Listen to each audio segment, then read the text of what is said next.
Fédéral 2019. Destination Berne.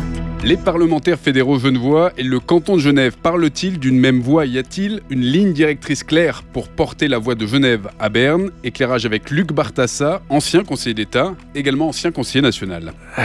Oui, sur le papier, il y a toujours des lignes directrices, mais je vois les séances qu'on avait avec les conseils nationaux et aux États avec le Conseil d'État. C'est toujours un repas, on se fait des politesses. Mais disons d'une fois à l'autre, j'ai pas l'impression qu'il y a un gros suivi. Je pense que le Conseil d'État doit être plus souvent à Berne. Moi, je m'y obligeais à être à chaque session. J'invitais tous les conseils nationaux de Genève et parfois d'autres cantons. Je leur offrais un repas et on essayait de groupir les gens des commissions. Alors des fois c'était des gens de Fribourg, des fois c'était des gens de Suisse allemande, mais c'est très important que le Conseil d'État ou les conseillers d'État montent à chaque session pour pouvoir resserrer les boulons.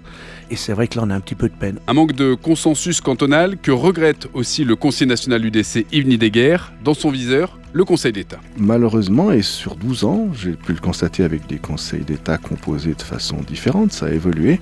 Il y a des espèces de demandes ponctuelles. Écoutez, le canton est plutôt pour ceci ou pour cela, sur des questions relativement anecdotiques. Mais un véritable consensus en disant « nous sommes genevois, nous défendons Genève », et nous ne pouvons pas sur tous les sujets, bien sûr, mais sur certains sujets qu'on aurait définis ensemble, trahir éventuellement nos loyautés partisanes au profit d'une loyauté genevoise, ça supposerait que le Conseil d'État sache ce que sont ses priorités, et malheureusement, il ne le sait pas. Et vous l'imaginez, un argument qui résonne jusque dans la tour Baudet. Antonio Hodgers, le président du Conseil d'État genevois, réfute, lui, tout manque de clarté. Le canton a une feuille de route, il rencontre tous les 3 mois les députés aux chambres fédérales, le temps d'un dîner de travail.